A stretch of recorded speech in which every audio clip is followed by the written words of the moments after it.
Gloria a Dios, hermanos. Bueno, ¿qué pasó, hermanos, más en el año de preparación de nuestro Señor Jesucristo? Como habíamos visto en el capítulo 43 y 44, estábamos viendo el año de preparación de nuestro Señor Jesucristo, en el cual vino a Nazaret. Vimos cómo habló de la palabra, cómo cumplió la profecía de Isaías, pero como dice también la palabra, vino a los suyos y los suyos, ¿qué, hermano? No le recibieron, lo rechazaron. ¿Cuántos invitados hay el día de hoy, hermanos? Amén. ¿Cuántos vienen por primera vez el día de hoy? ¿Hay algún invitado que venga por primera vez el día de hoy? ¿No? Todos ya somos de casa y han venido ya algunos domingos. ¿Cuál es su nombre? ¿Se pueden poner de pie, por favor? Gabriel Zárate. Hermanos, ¿cómo le decimos? Bienvenido, Gabriel Zárate, que el Señor te bendiga. Sean todos bienvenidos. Puedes sentar, gracias. Entonces, ¿alguien más? ¿No? Bueno, seamos todos bienvenidos, hermanos, a la casa de Dios. Como les decía, siempre estar alegres, contentos y gozosos, ¿verdad? Porque conocemos de nuestro Señor Jesucristo. Amén. Gloria a Dios. Bueno, rápidamente, hermanos, como les decía, vimos que Jesús llega nuevamente a Nazaret, habla de la palabra de Dios y les dice que no solamente la salvación es para el pueblo, sino también para los gentiles, para aquellos que no le conocían, ¿sí? Pero ¿qué pasó con el pueblo? ¿Qué pasó con los vecinos? Se enardecieron, se enojaron y buscaban ¿qué? Matar a nuestro Señor Jesucristo. Desde ese momento ellos buscaban matar a Jesús. Posteriormente, hermanos, ¿qué más pasó? Vamos a ver tres aspectos rápidos. El primero fue el bautismo en el río Jordán. Jesús, hermanos, fue bautizado por Juan el Bautista y ahí vemos reflejado el Espíritu Santo, ¿sí? Vemos reflejada la Divina Trinidad. El Espíritu Santo descendió sobre Jesús y la voz de Dios lo reconoció como su Hijo amado. Esto lo vemos en el Evangelio de San Mateo, capítulo 3, del 13 al 17. Si lo quiere anotar, hermanos, ¿qué más pasó en el año de preparación de nuestro Señor Jesucristo? Fue bautizado en el río Jordán. Estamos en la página 44, hermanos. Página 44, estamos nada más complementando un poco más acerca del año de preparación de nuestro Señor Jesucristo. Ahorita vamos a empezar en el capítulo 45, el año de popularidad en Capernaum. Ahorita nada más estamos compartiendo qué más pasó, ¿sí? Muy bien, entonces, el bautismo en el río Jordán de nuestro Señor Jesucristo, que fue, nos dice la Biblia en el Evangelio de San Mateo, capítulo 3, versos del 13 al 17. Si lo gusta anotar, como complemento también, hermanos. ¿Qué otra cosa pasó? La tentación en el desierto, ¿sí? Y esto lo vemos en el Evangelio de San Mateo, capítulo 4, del 1 al 11, ¿sí? Son referencias, si usted las gusta anotar, no las vamos a leer para no alargarnos tanto. La segunda, lo que pasó en el año de preparación de nuestro Señor Jesucristo fue cuando fue tentado en el desierto, que ayunó 40 días y fue llevado por el Espíritu en el desierto. Esto es en el Evangelio de San Mateo, capítulo 4, del 1 al 11. Y bueno, otra referencia, llamó a los primeros 4 discípulos, ¿sí? Llamó primero a 4 discípulos y eso nos lo dice en el Evangelio de San Mateo, capítulo 4, 18 al 22. Ahí nos narra cómo Jesús llama a los primeros 4 discípulos, ¿sí? Posteriormente, en el capítulo 10 de San Mateo, del 1 al 4, nos menciona ya a los 12 apóstoles, ¿sí? Bueno, esto pasó en el año de preparación también de nuestro Señor Jesucristo. Amén. Muy bien, ahora sí, vamos al capítulo 45, hermanos.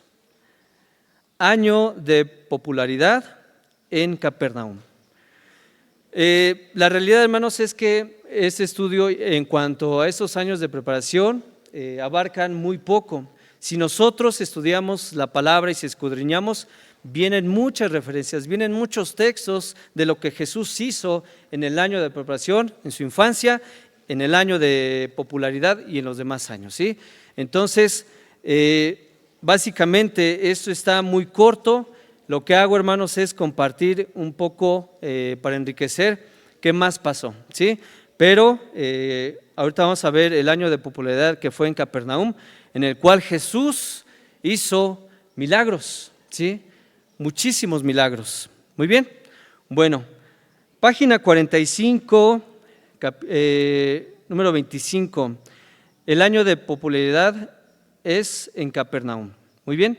Dice, leas Mateo 4:13. A inicios del año de popularidad, Jesús dejó su hogar. ¿En dónde, hermanos? Dejó Nazaret. ¿Por qué? Porque lo buscaban matarlo, ¿verdad? Como decíamos, vino a los suyos y los suyos lo despreciaron, no lo quisieron escuchar. ¿Por qué? Porque les decía que la salvación no solamente era para ellos, sino también para los gentiles. Algo muy hermoso, hermanos, que les dijo que la salvación no solamente era para ellos, sino para todos los que estamos aquí. Muy bien, entonces Jesús dejó su hogar en Nazaret para radicarse ¿en dónde, hermanos?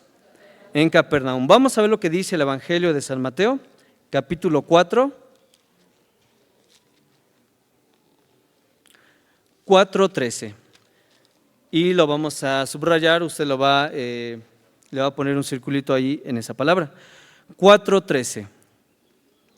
¿Todos lo tienen, hermanos? ¿Ven? Todos juntos dice, y dejando a Nazaret, vino y habitó en Capernaum, ciudad marítima en la región de Zabulón y de Neftalí. Aquí, hermanos, vamos a ver algunas características muy importantes de por qué Jesús vino a Capernaum. Muy bien, el 26 dice, tarea, el lugar asociado del año de popularidad es la ciudad de Capernaum, porque fue su nuevo hogar y centro de su exitoso ministerio.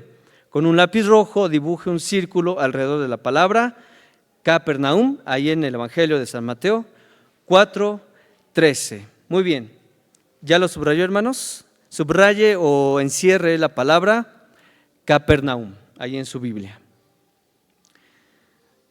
Dice el punto 27.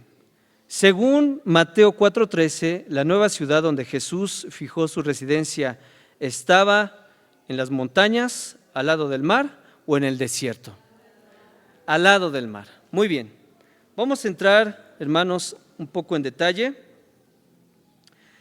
¿Qué era o dónde estaba Capernaum?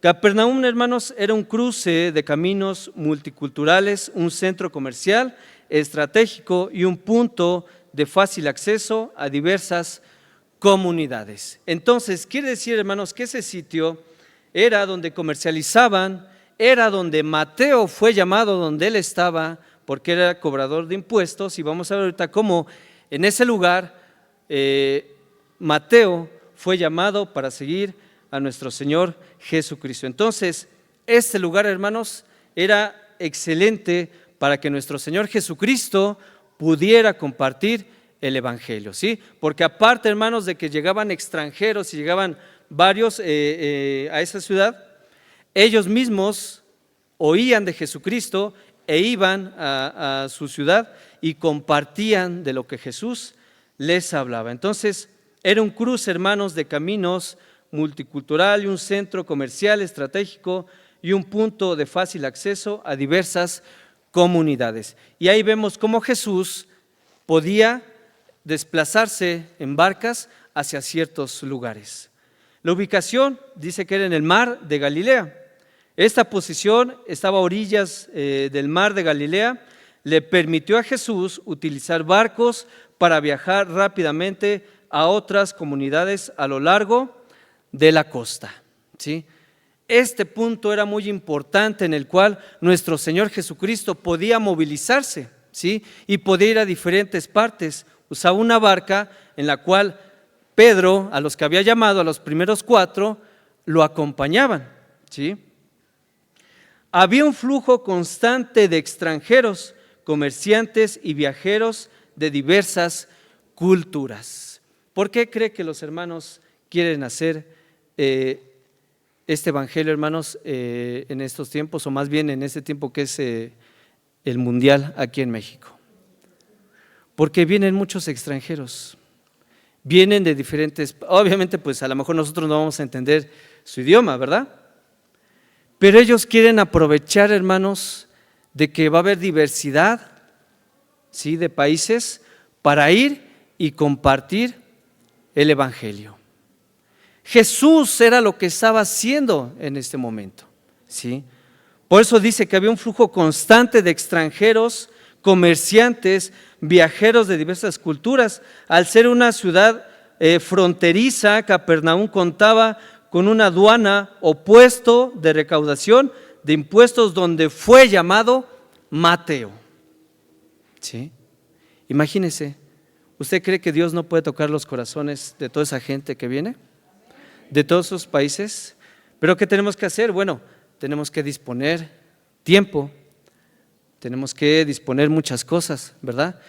El llamado ya está, el curso se hizo ayer, solamente es cosa de que nosotros queramos ser partícipes de eso que se va a hacer, ¿sí?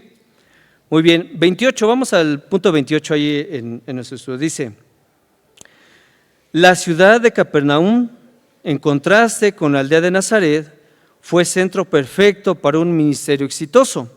Estaba situada a orillas del mar de Galilea, donde centenares de naves pesqueras de transporte y de paseo surcaban sus aguas, de tal manera que toda la región, que era un vasto centro de tráfico, turismo y prosperidad, ¿qué centro le convenía más para su año de popularidad? ¿Capernaum o Nazaret? ¿Qué le convenía más a nuestro Señor Jesucristo? Capernaum, ¿sí? Nos dice aquí el estudio, donde centenares de naves pesqueras, transporte de paso, surcaban aguas, de tal manera que toda la región era un vasto centro de tráfico, turismo y prosperidad. Cantidad de gente, hermanos, que había. Y es ahí donde Jesús empieza a hacer milagros. Y usted ha visto, hermanos, que no se pueden contar los milagros, ¿sí? Yo estaba investigando, hermanos, y son muchísimos milagros los que hizo nuestro Señor Jesucristo. Y todos esos milagros, hermanos, corrieron, ¿sí? Y donde iba Jesús, hacía un milagro, predicaba de la palabra de Dios. Y vamos a ver cómo también Jesús cumple una profecía dicha por Isaías acerca de esta tierra, ¿sí? Entonces dice, ¿qué centro le convenía más para su año de popularidad? ¿Capernaum o Nazaret? Capernaum, ¿sí? Muy bien. Vamos a ver ahora, hermanos, este cumplimiento de profecía. Vamos a ver lo que dice Isaías capítulo 9. Amén.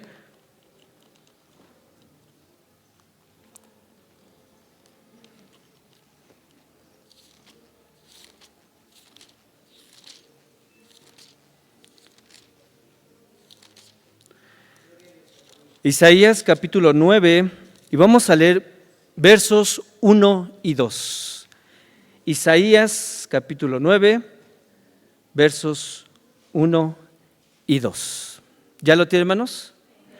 Nacimiento y reinado del Mesías lleva por título. Dice así la palabra de Dios: mas no habrá siempre oscuridad para la que está ahora en angustia, tal como la aflicción que le vino en el tiempo de livianamente tocaron la primera vez a la tierra de Zabulón y a la tierra de Neftalí. Pues al final llenará de gloria el camino del mar, de aquel lado del Jordán, en Galilea, de los gentiles.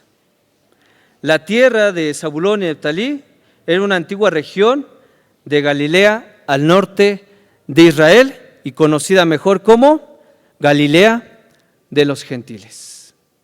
Y es ahí donde Jesús empieza a predicar de la palabra, es ahí donde Jesús empieza a hacer milagros, porque entonces cumplió, hermanos, la profecía dicha por Isaías, de que la salvación y la vida eterna no solamente iba a ser para el pueblo, sino también iba a ser para los gentiles, que los israelitas los consideraban como impuros, pero que la salvación iba a ser también para ellos, para toda esa región.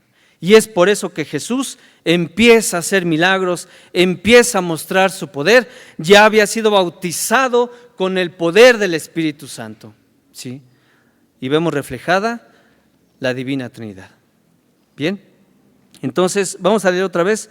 Dice, perdón hermanos, mas no habrá siempre oscuridad para la que está ahora en angustia, tal como la aflicción que le vino en el tiempo de livianamente tocaron la primera vez a la tierra de Zabulón y a la tierra de Neftalí, pues al final llenará de gloria el camino del mar de aquel lado del Jordán en Galilea de los gentiles.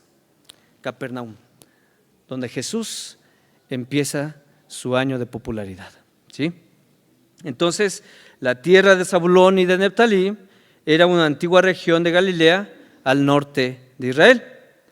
Isaías anuncia que Dios llenará de gloria esta región, conocida como Galilea de los gentiles, trayendo una gran luz a quienes habitan en sombras de muerte. Entonces viene Jesús y anuncia, hermanos, el Evangelio, anuncia la salvación y entonces empiezan a creer. Así como a nosotros, hermanos, cuando estábamos en sombras de muerte, cuando estábamos en pecados, en inmundicia y iniquidad, vino Jesús, habló a nuestros corazones y nos trajo a su luz admirable. Amén. Gloria a Dios, hermanos. Gloria a Dios. Porque la salvación es para todos aquellos que crean en el nombre de nuestro Señor Jesucristo. Amén. Y por eso le damos gloria, hermanos. Amén. Por eso estamos agradecidos. Sí, como les decía, cada día, hermanos, enfrentamos problemas y aflicciones y enfermedad en nuestras vidas. Pero gracias a Dios, nosotros conocemos al Rey de Reyes y Señor de Señores. Amén. Tenemos fe, tenemos una esperanza viva que es en Cristo Jesús. Amén.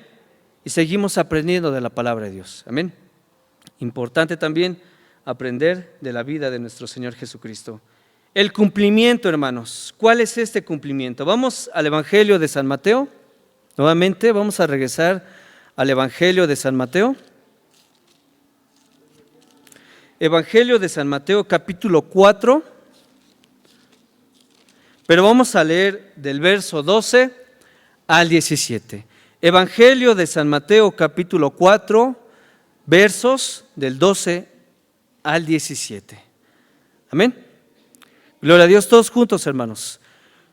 Cuando Jesús oyó que Juan estaba preso, volvió a Galilea y dejando a Nazaret, vino y habitó en Capernaum, ciudad marítima en la región de Zabulón y de Neftalí, para que se cumpliese lo dicho por el profeta Isaías cuando dijo: tierra de Zabulón, tierra de Neftalí, camino del mar al otro lado del Jordán, Galilea de los gentiles. El pueblo asentado en tinieblas vio gran luz, y los asentados en región de sombra de muerte, luz les resplandeció. Desde entonces comenzó Jesús a predicar y a decir: arrepentíos, porque el reino de los cielos se ha acercado. Amén. Entonces viene Jesús y enseña la palabra de Dios. Y entonces viene la salvación sobre esta tierra. Gloria a Dios, hermanos. Amén. Gloria a Dios. Porque entonces nos damos cuenta del amor, de la gracia y del perdón de Jesús, al que no solamente esa salvación iba a ser para ellos, para el pueblo de Israel, sino también iba a ser para cada uno de nosotros. Amén. Y gracias a Dios, hermanos, los que estamos aquí, tenemos salvación y vida eterna en Cristo Jesús. Amén. ¿Lo cree así, hermano? ¿Lo cree así? Es tener fe, es creer en Jesús, es creer que Él murió, creer que vivió, murió y resucitó y está sentado a la diestra del Padre. Amén. A veces, hermanos, buscamos muchas explicaciones. A veces buscamos por qué y muchas cosas. Pero basta, hermanos, con tener fe y creer que Jesús vive. Creer que Jesús es el que da salvación y vida eterna a nuestras vidas. Amén. Créalo, hermanos. Bueno, entonces vemos el cumplimiento, hermanos, de Isaías en el Evangelio de Mateo, en nuestro Señor Jesucristo.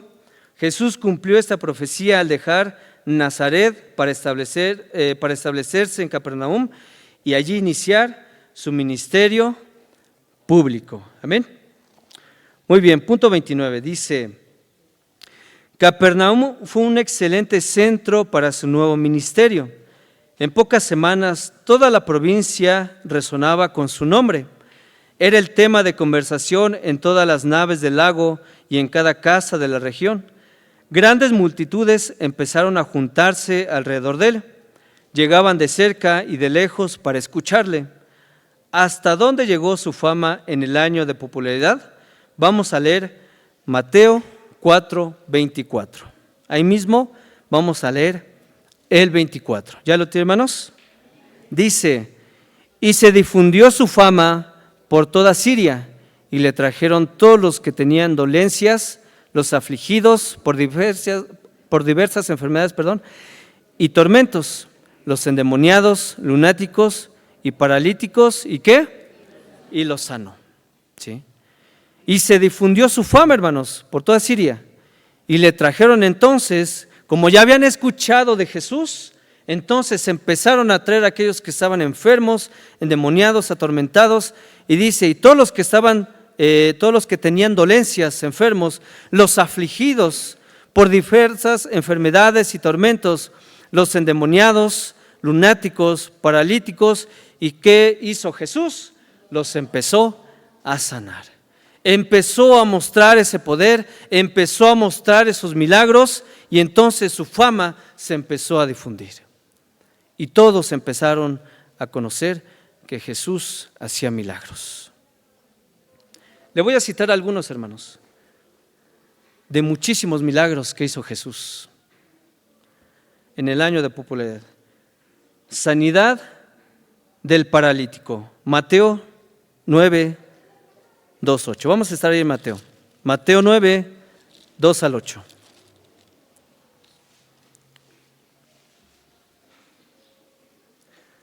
Entonces, Jesús no llegó ahí por querer tomar vacaciones y tomar el sol ahí en el mar. No, sabía perfectamente lo que había ahí. Por eso empezó su año de popularidad. Mateo 9, 2 al 8. Todos juntos dice: y sucedió que le trajeron un paralítico tendido sobre una cama, y al ver Jesús la fe de ellos, dijo al paralítico: ten ánimo, hijo, tus pecados te son perdonados. Entonces algunos de los escribas decían dentro de sí: este blasfema. Entonces, conociendo Jesús los pensamientos de ellos, dijo: ¿por qué pensáis mal en vuestros corazones? ¿Por qué? ¿Qué es más fácil, decir los pecados te son perdonados, o decir levántate y anda? Pues para que sepáis que el Hijo del Hombre tiene potestad en la tierra para perdonar pecados, dice entonces al paralítico: levántate, toma tu cama y vete a tu casa. Empieza Jesús a mostrar el reino de los cielos, empieza a mostrar el perdón y empieza a mostrar salvación y perdón de pecados. Sanó un leproso, Mateo 8, de 2 al 4. Ahí mismo, 8, del 2 al 4. Dice así: cuando descendió Jesús del monte, le seguía mucha gente, y aquí vino un leproso y se postró ante él. Dijo: Señor, si quieres, puedes limpiarme. Jesús extendió la mano y le tocó, diciendo: quiero, sé limpio. Y al instante su lepra desapareció. Entonces Jesús le dijo: mira, no lo digas a nadie, sino ve, muéstrate al sacerdote y presenta la ofrenda que ordenó Moisés para testimonio de ellos. ¿Tuvo fe? ¿El anterior tuvo fe? También. ¿Cuántos tenemos fe, hermanos, el día de hoy? ¿Cuántos tenemos esa fe de que Jesús hará la obra en nuestras vidas? De que Jesús nos levanta, nos fortalece, nos ayuda. ¿Cuántos tenemos esa fe, hermanos? La suegra de Pedro, hermanos. Mateo 8, ahí mismo, pero 14 y 15.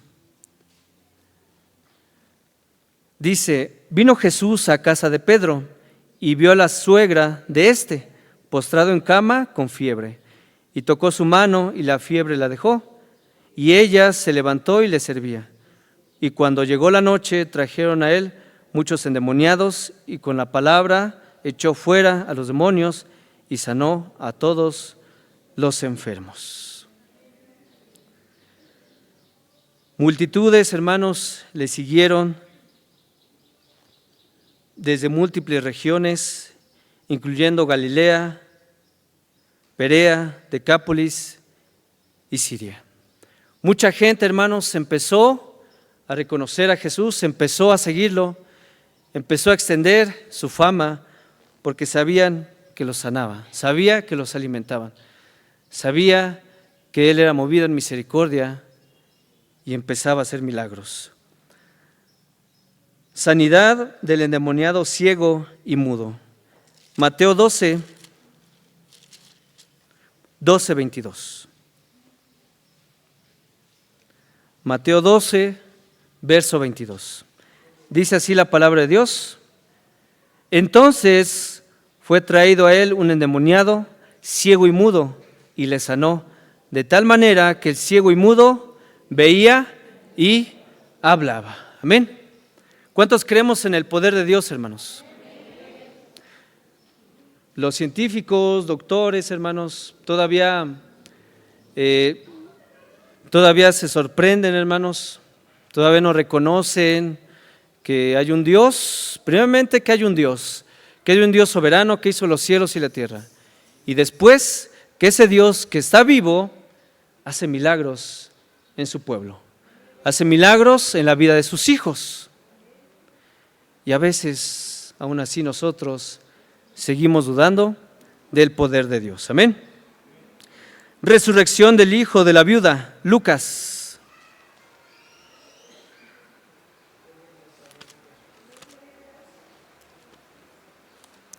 Lucas capítulo 7, 12 al 16. Lucas 7, 12 al 16. Dice así la palabra de Dios, hermanos, léalo ahí usted. Dice, cuando llegó cerca de la puerta de la ciudad, he aquí que llevaban a enterrar a un difunto, hijo único de su madre, la cual era viuda, y había con ella mucha gente de la ciudad. Y cuando el Señor la vio, se compadeció de ella y le dijo, no llores. Y acercándose, tocó el féretro, y los que lo llevaban se detuvieron y dijo, joven, a ti te digo, levántate. Entonces se incorporó el que había muerto y comenzó a hablar y lo dio a su madre. Y todos tuvieron miedo y glorificaban a Dios, diciendo, un gran profeta se ha levantado entre nosotros y Dios ha visitado a su pueblo. Dios ha visitado su vida, hermanos. Dios lo ha sanado, lo ha levantado, lo ha ayudado. Amén. Dios se mueve en misericordia todos los días, hermanos, con cada uno de nosotros. Otro ejemplo más. Sanidad de la mujer que estaba enferma de flujo de sangre. Mateo 9, 20 y 22. 20 al 22. Mateo 9, 20 al 22. Dice así la palabra de Dios. Y aquí una mujer enferma de flujo de sangre, desde hacía 12 años, se le acercó por detrás y tocó el borde de su manto. Porque decía dentro de sí, si tocare solamente su manto, seré salva. Pero Jesús, volviéndose y mirándola, dijo, ten ánimo, hija, tu fe te ha salvado. Y la mujer fue salva desde aquella hora. ¿Qué hace primero Jesús? Salva y perdona los pecados. ¿Sí? Último ejemplo, hermanos. Resurrección de la hija de Jairo. Ahí mismo en Mateo, pero vamos a leer el 9, 18 y 19 y después 23 y 26. 18 y 19 dice, mientras él les decía estas cosas, vino un hombre principal y se postró ante él diciendo, mi hija acaba de morir, mas ven y pon tu mano sobre ella y vivirá. Y se levantó Jesús y le siguió con sus discípulos. 23 y 26 dice, al entrar Jesús en la casa del principal, viendo a los que a los que tocaban flautas y la gente que hacía alboroto, les dijo: apartaos, porque la niña no está muerta, sino duerme, y se burlaron de él. Pero cuando la gente había sido echada fuera, entró y tomó la mano de la niña y se levantó. Y se difundió la fama de esto por toda aquella tierra. ¿Por qué les menciono estos milagros, hermanos? Porque hoy en día lo que falta en esta tierra y lo que a veces nos falta a nosotros es fe. Todos estos tuvieron fe, todos estos creyeron en Jesús, creyeron que Él iba a hacer la obra, que iba a hacer un milagro, que iba a levantar a los muertos, que iba a limpiar al leproso, que iba a sanar a los enfermos, que iba a librar a los endemoniados, y lo creyeron, y Jesús les mostró su poder. Pero aún así, hermanos, cuando Jesús fue llevado a la cruz, todos lo abandonaron. Dice el 30, por último, hermanos: su hogar y centro de ministerio durante el año de preparación fue, ¿en dónde fue, hermanos? Fuerte. Nazaret. Y su hogar y centro de ministerio durante el año de popularidad fue, ¿en dónde? Capernaum.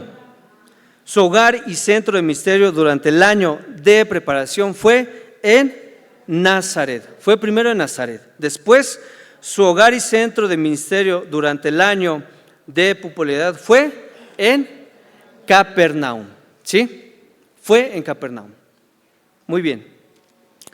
Vamos a dejarla ahí, hermanos. Posteriormente, primero Dios, terminaremos la página 46 y 47 la próxima clase. Amén. Vamos a ponernos de pie y vamos a darle gracias a Dios, hermanos, y que Dios siga obrando en nuestras vidas. Y esos milagros, hermanos, que nos enseña la Biblia, también puedan ser en nuestras vidas, ¿verdad? ¿Cuántos necesitamos, hermanos, que Dios muestre su poder y sus milagros en nuestras vidas? Amén. Entonces, pidámosle a Dios que nuestra vida esté llena de fe, esté llena de amor, de gracia, pero también de perdón, hermanos. Amén. Hoy en día también lo que falta en esta humanidad y en nuestras vidas es el perdón. Amén. Bendito Dios y Padre nuestro, te damos gracias. Gracias, bendito Dios, porque tú has sido bueno, porque para siempre ha sido tu misericordia. Gracias, Señor, por tu palabra que es viva y eficaz y que penetra hasta lo más profundo de nuestra vida, nuestro corazón, nuestros huesos y discierne nuestros pensamientos. Gracias, bendito Dios, porque tú has sido bueno. Gracias, Señor, porque nos enseñas, nos muestras, Señor, esos milagros tan poderosos que hoy en día la ciencia tal vez no puede explicar. Pero tú, Señor, eres bondadoso, eres poderoso y estás sentado a la diestra del Padre, gobernando en gloria y en poder. Gracias, Señor Jesús, por ese amor que has tenido con nosotros. Gracias, Señor, por enseñarnos cada día. Gracias por mostrarnos, Señor, ese amor que tuviste en esa cruz. Gracias por esta iglesia. Gracias por mis hermanos. Sígales bendiciendo, sígales fortaleciendo a pesar de la angustia, a pesar de las aflicciones, problemas, necesidades que tengamos en nuestras vidas. Tú eres bueno, tú eres santo, santo, santo, Dios Todopoderoso. A ti sea la gloria y la honra, Señor, y sabemos que un día estaremos en ese lugar, Señor. Un día no muy lejano estaremos en esa morada en la cual usted, Señor, ya fue a preparar para cada uno de nosotros. Mientras, Señor, ayúdenos, fortalézcanos, ayúdenos a permanecer en su palabra, en su voluntad, en su camino, Señor. Sé tu palabra que tú eres el camino, la verdad y la vida, y que nadie viene al Padre si no es a través de ti, Señor Jesús. Gracias, te reconocemos, Señor, como el Rey de Reyes y Señor de Señores. Te reconocemos como el Salvador, Señor, el Salvador de esa tierra, el Salvador de nuestras vidas, el que da vida eterna a cada uno de los que estamos aquí. Gracias. En el nombre de Cristo Jesús. Amén.